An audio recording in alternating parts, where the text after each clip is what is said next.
recording. तो कल हम लोगों ने क्या किया था? Obviously we saw how what are the multiple ways by means of which we can group our data. I hope my voice is audible. कोई disturbance तो नहीं है ना? No, everything is fine. Okay, cool. So अभी the last example which we did, उसमें हमने क्या किया? Obviously we tried to categorize the segment. So primarily when I say segment, इसका मतलब है the combination of consumer segment and the sub category को हमने categorize किया, whether it's a good performing one or a low performing one with respect to the cutoff value. वो cutoff value हमने 35,000 लिया था. अब at times it can happen कि हमने जो यहाँ पे calculated field बनाया ना, so this is obviously comparing with a hard coded value. So when I say hard coded value, so हमेशा ये compare कर रहा है 35,000 से. अब eventually end user can come to us and they will ask us to provide an option with respect to limiting the value of our cutoff value. वो कहे कि ओके ठीक है, अगर मुझे 35,000 हो तो 35,000 पे कंपेयर होके व्यू दिखे, लेकिन अगर मुझे 25,000 पे देखना हो तो उसके अकॉर्डिंग व्यू दिखे. सिमिलरली अगर 40,000 पे देखना हो तो उसके अकॉर्डिंग व्यू अपडेट हो जाए. They want to give us an option जिसके बेसिस पे वो चेंज करे एंड अकॉर्डिंगली अपना ये व्यू भी है वो भी चेंज हो जाए. ठीक है, instead of comparing always with a hard coded value और स्टैटिक वैल्यू. अब ऐसी रिक्वायरमेंट को अगर फुलफिल करना होगा ना, where in obviously we have to give them an primarily an input with respect to cutoff value, we will have to create a parameter. ठीक है, so parameters is nothing, it's primarily a dynamic field. ठीक है, so dynamic field when I say, so एक primarily it's an additional field जिसकी value will change as per the, let's suppose, requirement, or we can change it as per our requirement. So now how do we create parameters in Tableau? Very simple, you go to this icon and यहाँ पे जैसे हम देखते हैं ना create calculated field, here you will get to see create parameter. Simply click on it और ये window open हो जाएगा. Always Tableau will ask you, अगर आप कुछ calculated field बना रहे हो, कोई parameter बना रहे हो, कोई sets बना रहे हो, like we saw earlier, right? It will always ask you कि the name of it so that it's easy to identify. So let's say I am giving it a name, sales cutoff threshold. Okay, you can give it any name, but then we always intend to give it a name which is easy to understand. So मैंने इसका name दे दिया sales cutoff threshold. Okay, and then I am giving it a current value of जो हमारा simple value अभी है 35,000, and I am giving it as type as integer because it's integer, and let's say okay. Now see how things work differently. The moment you create a parameter in your Tableau sheet, अभी तक क्या होता है, tables में आपके dimensions और measures आ रहे थे, right? And measures obviously contains your calculated field also. लेकिन जब भी आप कोई पैरामीटर क्रिएट करोगे ना, एक एडिशनल सेक्शन ऐड हो जाएगा विद द नेम पैरामीटर्स, और उसके in that section, parent section, you will get to see all the parameters whatever we have created. So अभी we have created a parameter with the name sales cut off threshold, तो वही name से, और ये parameter header के अंदर आ रहा है. So while your calculated field comes under your dimension only, sorry, measures or dimensions only, which is your tables area. लेकिन parameters जब भी आप create करोगे guys, it will always take an additional section will get created with the name parameters, and it will show you all the parameters which we have created. ठीक है? I hope this is clear. अभी तक how do we create a parameter and how when once created, simple है to summarize, a new section will get added and it will have all the parameters which we have created. अब simple है, we need to obviously showcase this parameter here. So this parameter will obviously act as an input. तो आप simple क्या करोगे यहाँ पे, you click on this parameter and then you say show parameter. Simple, किसी भी parameter पे जाओ, इसे show parameter. Once you say show parameter, यहाँ पर ये parameter दिख रहा है, ठीक है? It's saying sales cutoff threshold और उसकी ये value भी दिख रही है जो value हमने assign किया था. अब as per the requirement, we can change this input. This is something which is dynamic, so this is something which is not constant, it can change as per the requirement. हमने 25,000 कर दिया, let's suppose now if we want to change it to 40,000, हमने इसको 40,000 कर दिया, and this parameter will, the value will get assigned to this parameter accordingly. लेकिन अभी क्या हो रहा है guys, we are obviously changing this parameter value, but our views are not getting impacted, है ना? हमने पैरामीटर बनाया, शो पैरामीटर किया, यहाँ पे दिख गया, बट हम चाहते हैं हम जो यहाँ पे वैल्यूज को पास कर रहे हैं, तो इस कट ऑफ के बेसिस पे हमारा ये व्यू जो हो वो चेंज हो जाए, इम्पैक्ट हो जाए. But this is not happening right now. ठीक है, अगर हम इसको कुछ भी कर रहे हैं, this is not obviously impacting our view. but the end goal is, or the reason behind adding this parameter is our view should get impacted. और वेरी सिंपल है, व्यू क्यों नहीं इम्पैक्ट हो रहा है, क्योंकि हमने सब कैटेगरी यूज किया, सेगमेंट यूज किया, सम ऑफ सेल्स यूज किया, और यहाँ पर हमने ये वाला कैलकुलेटेड फील्ड यूज किया over to the colours which is my sales performance. तो हमने कहीं पर भी अभी इस पैरामीटर को इस व्यू में कॉल किया ही नहीं है, प्राइमरली हमने इसको कहीं पर भी यूज किया ही नहीं है। इसको हम कैसे इसमें लिंक करेंगे, सो प्राइमरली हमने इसको लिंक किया ही नहीं है, इस पैरामीटर को हमने बनाया यहाँ पे, बस यहाँ पे इसको शो कर रहे हैं, लेकिन अभी तक हमने इसको लिंक किया नहीं है। सो लिंक कैसे करेंगे, वेरी सिंपल। सो प्राइमरली ये कलर जो हो रहा है ये चेंज हो रहा है बेसिस आप हमारा जो कैलकुलेटेड फील्ड का वैल्यू है। इस कैलकुलेटेड फील्ड पे अपन जाएंगे, we will click on edit and instead of this 35,000 I will simply say जो हमने पैरामीटर बनाया है। And the good thing is the moment you create parameters वो यहाँ पे दिखता है, जैसे मैंने सेल्स लिखा, sales cut off threshold, right, it says source parameters, मतलब ये पैरामीटर है। तो अब मैं क्या बोल रहा हूँ टैबलू को, if my sum of sales is greater than the value of the parameter, ठीक है, देन जीपी एल्स एलपी। इसलिए अब क्या होगा, नाउ मोमेंट आई से apply and I say okay, so now you see the change.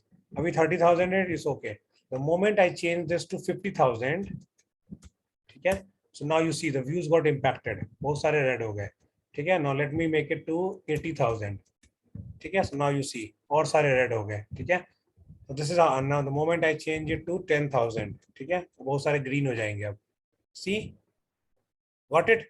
So obviously अब क्या हो रहा है, अब हम अपने रिक्वायरमेंट के बेसिस पे we can pass the value for this parameter and as per the value of this parameter our view gets impacted, because अब हो क्या रहा है, our logic says कि अगर sales value is greater than the value of this parameter or the sales cutoff threshold variable which you have created, then it's GP or else LP. So instead of a hard coded value, अब हमने एक dynamic values को assign कर दिया, और हम जिसको जैसे ही यहाँ पे change करेंगे the values will keep on updating, primarily the view will keep on updating. Is this clear guys? Any question? आप चाहो तो उसको हार्ड कोडेड भी रख सकते हो, आप चाहो तो उसको डायनेमिक भी बना सकते हो। अब ये कंप्लीटली डिपेंड करता है हमारे रिक्वायरमेंट के बेसिस पे। अगर सिंपल एक वैल्यू है कि 35,000 पे ही कंपेयर करना है तो ठीक है, 35,000 सिंपली वहाँ पे दे दो और 30,000। लेकिन है कि ये वैल्यू चेंज होता रहेगा, सिंपली यहाँ पर आप अपने क्या करना है, एंड यूजर को ऑप्शन दे देना है और उसको बोल देना है कि तुम यहाँ पे वैल्यूज चेंज करो। इसको हमने लिंक कर दिया अपने कैलकुलेटेड फील्ड में, इस कारण से यहाँ पे वैल्यूज जो है अपना, जैसे हम वैल्यू चेंज कर रहे हैं व्यूज भी अपना अपडेट हो जाता है। Any questions feel free to ask me on to this groups, या कोई भी अभी तक हमने जितना भी कवर किया किसी भी कुछ क्वेश्चन हो feel free to ask.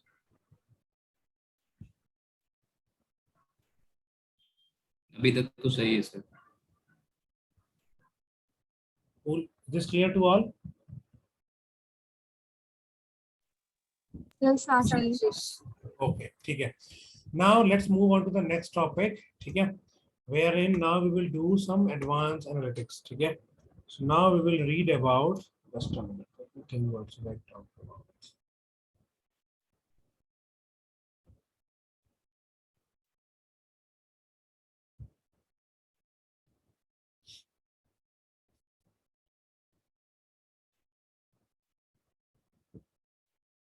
Okay, let me take you through reference lines.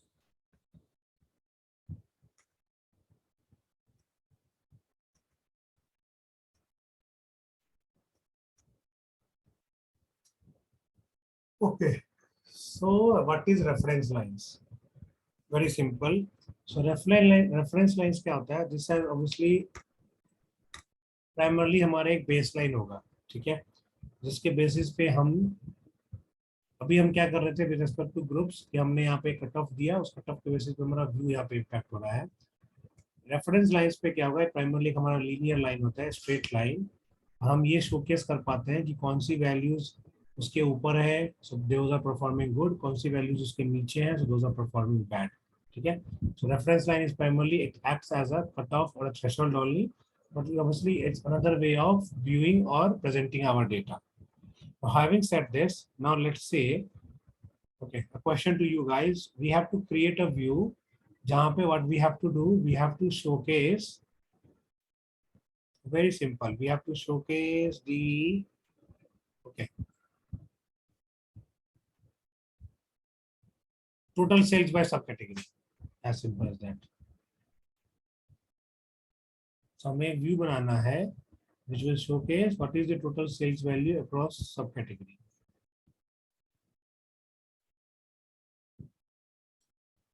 Guys, बहुत ही सिंपल क्वेश्चन है, कैसे बनाएंगे इस व्यू को?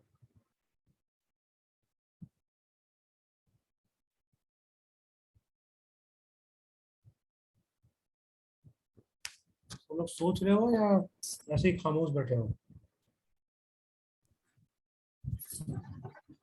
Sales columns पे आए.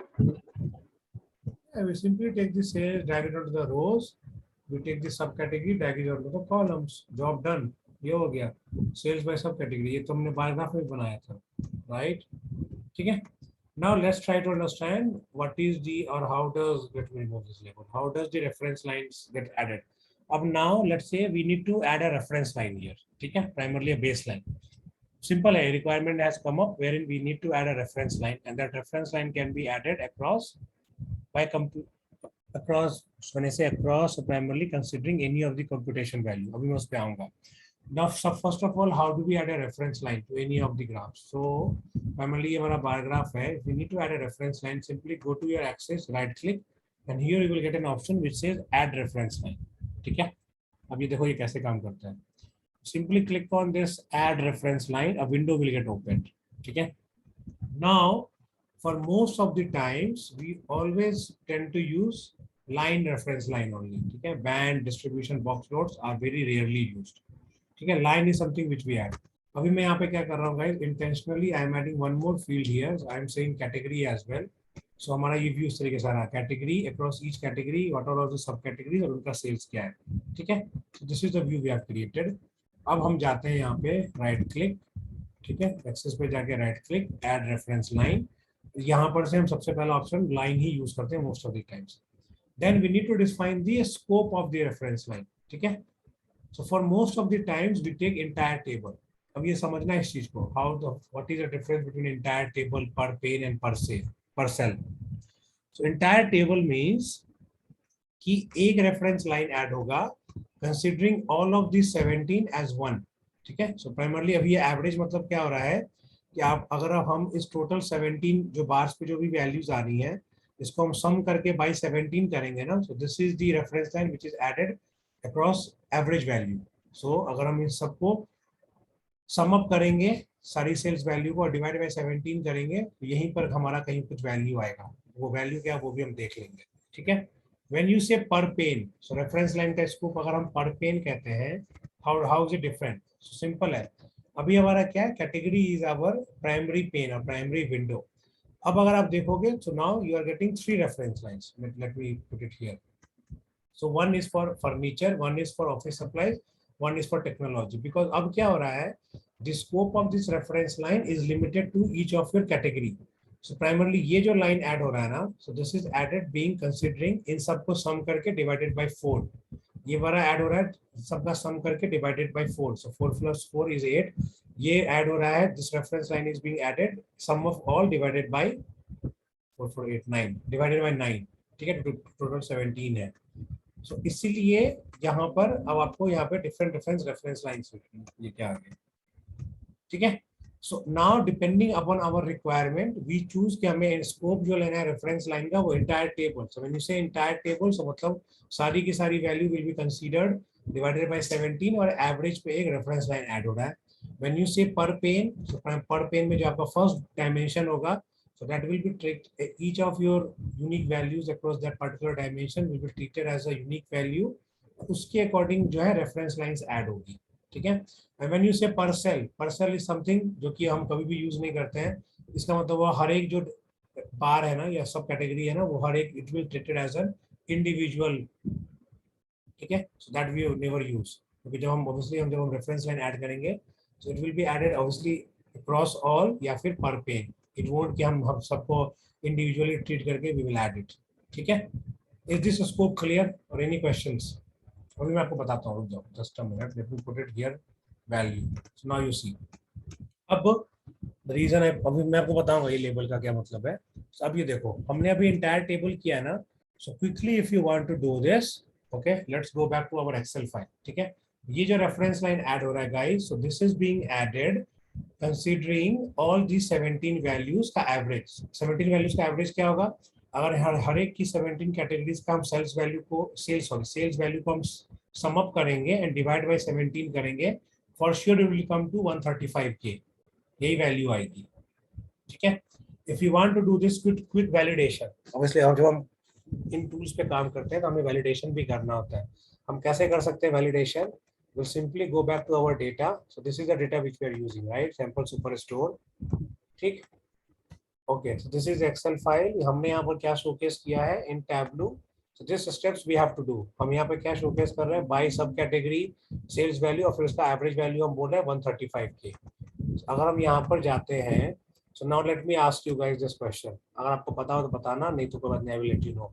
मुझे इस डेटा पे, सो यही डेटा हम यूज कर रहे हैं अपने टैबलू में भी, हमें क्या करना है, इस डेटा पे एक समरी बनानी है जो कि ये बताए कि हर एक सब कैटेगरी के across what is the total sales value. Question is very simple, जो चीज हम टैबलू में कर रहे हैं सेम थिंग हमें बोला गया वैलिडेट करो इसको एक बार एक्सेल में। एक्सेल में भी हमें क्या करना है, हम यहाँ पे हर एक सब कैटेगरी के अक्रॉस सेल्स वैल्यू दिखा रहे हैं, राइट? हमें यही बोला गया कि हर सब कैटेगरी के अक्रॉस सेल्स वैल्यू बताओ क्या है। Any idea how can we create this view in Excel? Bar chart बना लेंगे सर इसमें सीधा, फिर क्या पहले बनाएंगे? पिवट टेबल बना लेंगे, पहले इनकी पिवट टेबल बना लेंगे इन दोनों कॉलम की, फिर उसके बाद चार्ट बना देंगे। कैसे बनाएंगे वही तो पूछ रहा हूँ मैं। कैसे बनाएंगे, पहले इन्हें दूसरे में सेल पे कॉपी कर लेता हूँ या सीधी पिवट टेबल बना लेता हूँ डायरेक्ट इसी पेज इसी विंडो पे। So what you will do, good. So you will simply select this entire data, ठीक है? We will go to insert. Here you will get an option which says pivot table, ठीक है? Pivot table you create, और अब आप यहाँ पर क्या करोगे? You will simply take sub category, ठीक है? So now just to let you guys know, if you are not aware, pivot table is one of the quickest way to summarize your data. अगर आप insert पे भी जाओगे, pivot table पे जाओगे, it simply says it summarizes the data. हमने क्या किया, pivot table बनाया, we simply take the subcategory onto our rows. The funda is same. या अगर किसी चीज को आप रोज पे लोगे तो वैल्यूज विल कम हॉरिजॉन्टली, ठीक है? और अगर हम अब हमें सेल्स चाहिए तो मैंने सेल्स को जाके यहाँ वैल्यूज पे डाल दिया। So now this is what we are getting, कि हर सब कैटेगरी के across what is the sales value. अब हमने जो यहाँ पे रेफरेंस लाइन ऐड किया है, so this reference line is being added onto the average of sum of sales, right? So now let's quickly see what is the average value of this one, right? So this average value is coming around same as what we are getting in Tableau as well, 135, 129. Now if you see here also, जब हमने सबको select किया, Excel quickly lets you know it's giving 135, 129. I hope this is clear guys, right? कैसे काम कर रहा है average वाला? Is this clear or not? हाँ जी सर। ठीक है, सो ये देखो 135, 129 आया जब हमने सबके सेल्स का एवरेज वैल्यू लिया, and this is what Tableau is giving you. Now what about if I say per pane? So when you say per pane, अब क्या हो रहा है, हर कैटेगरी के across we are getting an average value. So furniture का ये आ रहा है, ऑफिस अप्लायंस का ये आ रहा है, टेक्नोलॉजी का ये आ रहा है। So primarily if you have to validate this in Excel, how we can do this, ये करना होता है guys, ठीक है? So knowledge of Excel is obviously required irrespective of whatever tool you are working, SQL, Tableau, Power BI, Python R. So simply take this subcategory और add it here, ठीक है? मैंने कैटेगरी को ऐड कर दिया। Now let's see what is the average value across category by subcategory. हम simply इस value को लेंगे। So now you see it's coming as 185, 499. If you go here, it's showing obviously round off कर रहा है 185, 500. For office supply, it's saying 79, 894. If you go here, take the average value 79, 894. So this is how things behave differently. जब आप entire table लोगे, सारी की सारी सब कैटेगरी एक करेक्ट है, उसने एवरेज वैल्यू बताया, पर पेन लिया तो पर कैटेगरी के अक्रॉस एवरेज वैल्यू कंसीडर करके वो यहाँ पे हमें दिखा रहा है। I hope this is clear now, reference line का फंडा, correct? So now it completely depends upon the requirement, ठीक है? हमें जैसा बोला जाएगा we will obviously define the scope, entire table और पर पेन। अभी के लिए मैं इंटायर टेबल ले लेता हूँ। Now very simple, value is sum of sales, हम एवरेज पे ऐड कर रहे हैं। You can consider minimum, maximum, anything, right? Constant primarily, कि अगर आपको कुछ कांस्टेंट वैल्यू डिफाइन करनी है, लेट्स सपोज जैसे 35,000 या 55,000 जो भी है, उस पे अगर आपको कुछ रेफरेंस लाइन ऐड करना है, यू कैन सिंपली से, जैसे कि मैंने यहाँ पे बोल दिया 230K, ठीक है? तो अगर आप देखोगे तो now reference line is added at 230K, ठीक है? For most of the times we always take average only, ठीक है? अब लेबल में, सो लेबल प्राइमरली सेज कि हम यहाँ पे क्या शोकेस करना चाहते हैं रेफरेंस लाइन पे, तो क्योंकि आप तो क्या करोगे, reference line is created, now you will share this with your client और द एंड यूजर। अब उसको क्या दिखे, रेफरेंस लाइन जो ये ऐड हुआ है उसको यहाँ पे वैल्यू दिखे, या फिर ये बस दिखे कि ये किस किस कंप्यूटेशन पर है, एवरेज पर है, मिनिमम पर है, मैक्सिमम है, राइट, या वो दोनों चीजें पर है, वो प्राइमरली हम डिफाइन करते हैं विद दी लेबल्स। ठीक है, so either you can say label में नन, तो नन जब करोगे तो कुछ भी नहीं दिखेगा। ये देखो, व्हेन यू से वैल्यू, प्राइमरली जो एवरेज हमने कंसीडर किया तो एवरेज वैल्यू यहाँ पे आ जाएगी। व्हेन यू से कंप्यूटेशन, तो कंप्यूटेशन टाइप प्राइमरली हमने एवरेज किया ना, समवन सेज मैक्सिमम, तो मैक्सिमम जो वैल्यू उस पे वो एवरेज लाइन ऐड होगी। समवन सेज मिनिमम, तो मिनिमम वैल्यू पे एवरेज लाइन ऐड हो जाएगी और वो कंप्यूटेशन पे वही दिखाएगा। और we can say custom also, so this is the most used one. Custom में हम क्या करते हैं कि हम एंड यूजर को दोनों चीजें बताते हैं कि हमने कंप्यूटेशन क्या यूज किया और उसकी वैल्यू भी क्या है। वो हम कैसे करते हैं गाइस, सिंपल है, आप कस्टम यहाँ से सेलेक्ट करो, then you click on this one, you say computation, ठीक है, I will say equals to, and then I say value, now you see, and I let to select the average. तो अब ये देखो यहाँ पर इस तरीके से शोकेस होगा कि अब एंड यूजर को पता चल पाएगा, अच्छा ये एवरेज लाइन, ये जो रेफरेंस लाइन है, this has been added at by considering the computation type as average, और इसकी वैल्यू 135 129 है। So user will get to know both the informations. ठीक है, so this is how you can customize your labels as well. Now obviously line only, then obviously line अगर आप चाहते हो कि primarily reference line को different color से showcase करना, you can add this as obviously you can add any of the color, जो भी आप color choose करोगे, so reference line को वो color specify हो जाएगा। Then you can also do two things, which is fill above and fill below. So these primarily we do when we are presenting our data.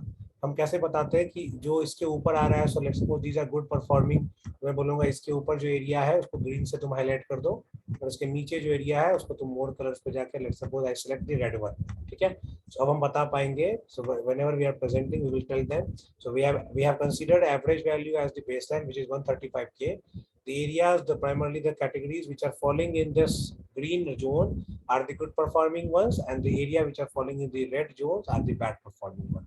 ठीक है, so this is how reference line concept work in Tableau. I hope this is clear, guys. Any questions, feel free to ask me.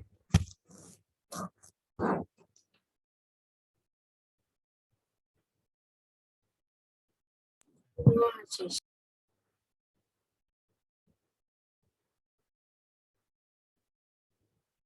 ठीक है, आगे बढ़े फिर।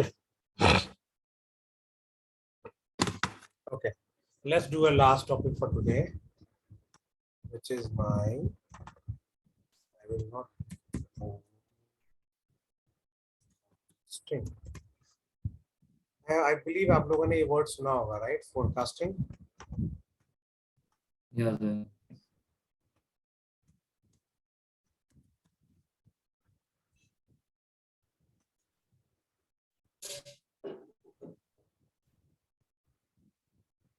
क्या मतलब होता है forecasting? If I ask you guys,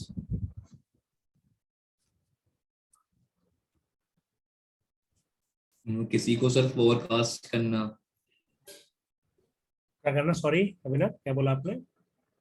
forecast करना किसी को। So primarily future values को predict करना। ठीक है, so forecast simply means कि हम future values को predict करते हैं। ठीक है, by using the forecast. अब हम obviously now let's say, let me ask you a question, कि हमें एक view बनाना है guys, which will showcase what is the sales value by year by month. Bye year by month. By year and by month. So split by year by month across month. कैसे बनाएंगे इस view को? Sir bar chart में ही बना लेंगे, लेकिन column में वो रखेंगे ना ईयर वाले को। So primarily always remember, Abhinav and others also, जब भी हमारे पास कोई भी डेट फील्ड होता है ना, line chart is the most preferred one. ठीक है ना, ऑब्वियसली अगर हम कोई चीज को फोरकास्ट भी करते हैं ना, तो लाइन चार्ट हम यूज करते हैं। सो वेरी सिंपल, हम ऑर्डर डेट को लेंगे जैसा आपने बोला Abhinav, we will put it on to the columns, and then I will take the sales and add it on to the rows. ठीक है, वेरी सिंपल। अब मुझे क्या बोला गया, by year by month, obviously इसको स्प्रेड किया, इसको स्प्रेड किया बाय, अब लेकिन ये by year by quarter by month आ रहा है, लेकिन हमें क्वार्टर नहीं चाहिए, तो हम इसको कैसे हटा सकते हैं? याद है मैंने बताया? क्वार्टर को वहां पे सर मूव कर देंगे ना इस सेल करेक्ट, इसको यहाँ टेबल से की सिंपली तरफ। ड्रैग हटा दो. So now you see across each year what is the sales value by month we are able to see. ठीक है. So primarily we are getting 48 marks because क्या है कि हर एक we know every year has मतलब 12 months. So 12 multiplied by 4 is 48. So this is obviously the basis our historic data. Always remember, basis our historic data, we do the forecasting for future. ठीक है. और whenever we do the forecasting, date field is mandate. Till unless and until हमारे पास कोई date field नहीं होगा ना, हम forecasting नहीं कर पाएंगे. ठीक है. So what is the value? What is the expected sales value for future?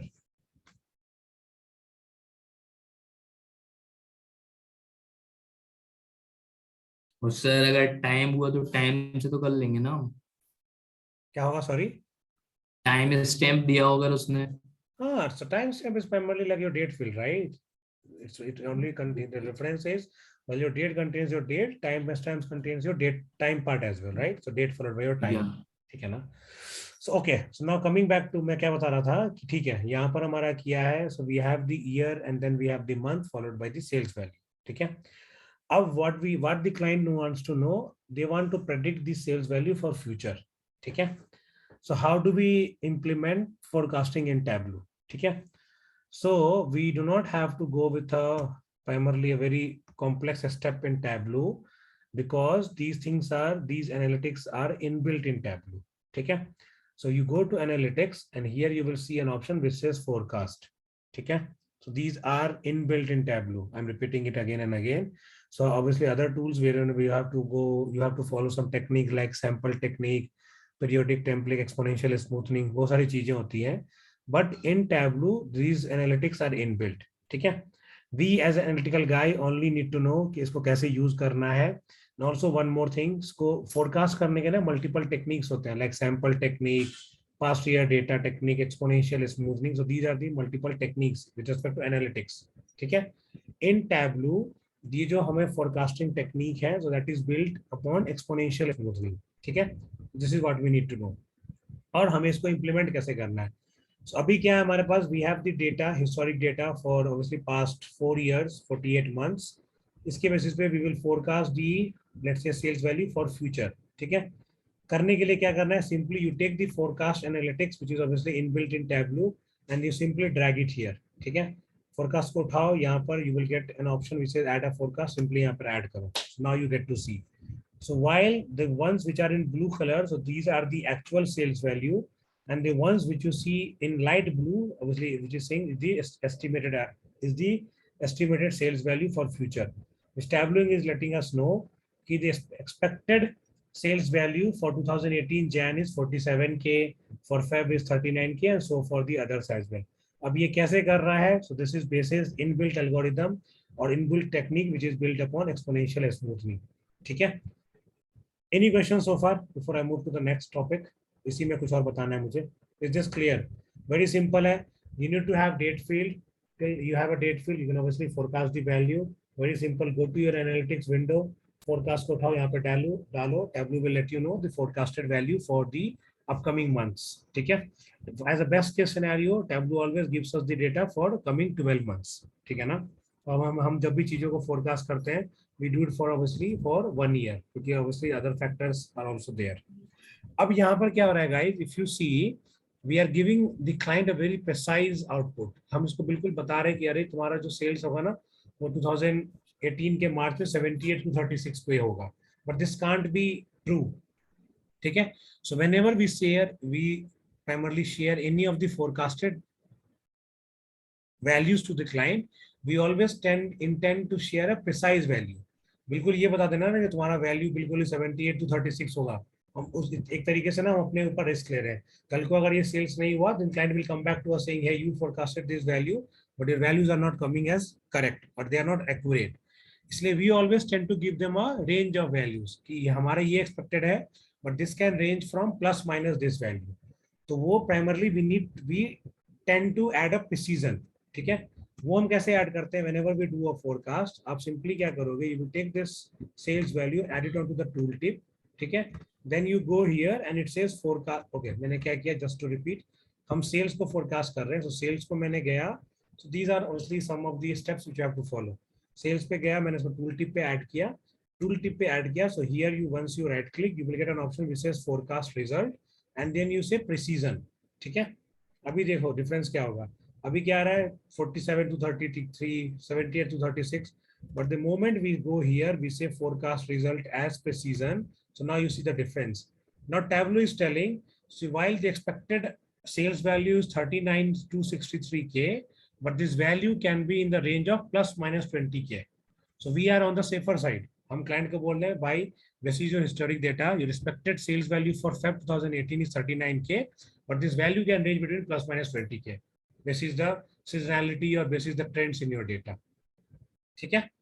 Make sense? Is this clear? Why do we add a precision and then how do we add a precision? Guys, कुछ clear नहीं हो, feel free to ask. ऐसा कुछ नहीं है. Obviously, we are moving to a complex. एक बार फिर बता दो, क्या चीज? बता दो एक बार. फोरकास्ट बताऊं या प्रेसिजन वाला बताऊं? प्रेसिजन वाली बता दो. ठीक है. अदर्स फोरकास्ट क्लियर है ना सबको? ठीक है, कूल.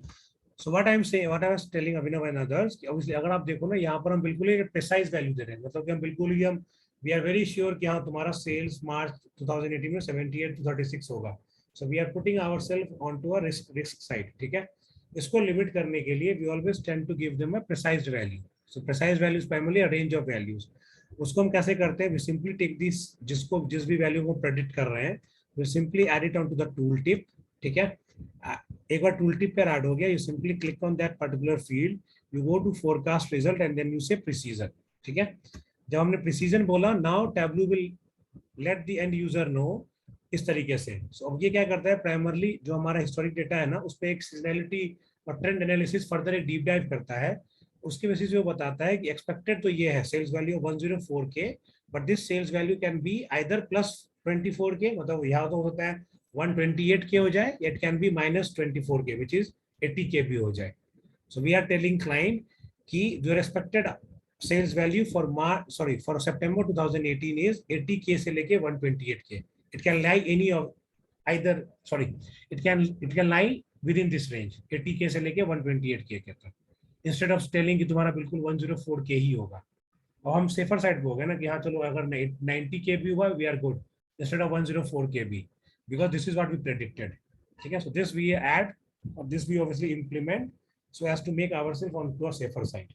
ठीक है, and this is obviously one of the best practice also which we follow for forecasting. Because now let's suppose करो 2020 में लोगों companies have obviously have forecasted value, और 2019 में companies have forecasted sales value. This is historic data, but no one was किसी को पता नहीं था ना, नो वाज अवेयर कि 2020 में pandemic will come, covid will come, right? Obviously sales profit सब कुछ are going to a lower side. So उससे those are some special cases, but eventually to avoid, instead of those special cases also normal case भी होता है, scenario भी होता है, we always tend to give them a range of values instead of a precise value, and this is how we do it. अभी अब clear हुआ?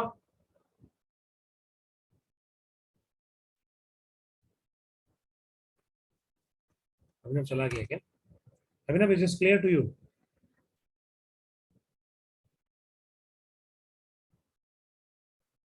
अभी अब चला गया. Anyways, issue message आया. Okay. Is this clear to you, Priya and Shilpa? Yes, sir. Yes, Ashish. Okay. ठीक है guys. So obviously we have now moved to our advanced मतलब part of Tableau. So you guys practice. I will keep this session. I will primarily close this session. Today's session यहीं पे. I will be saying so actually okay. Not an issue.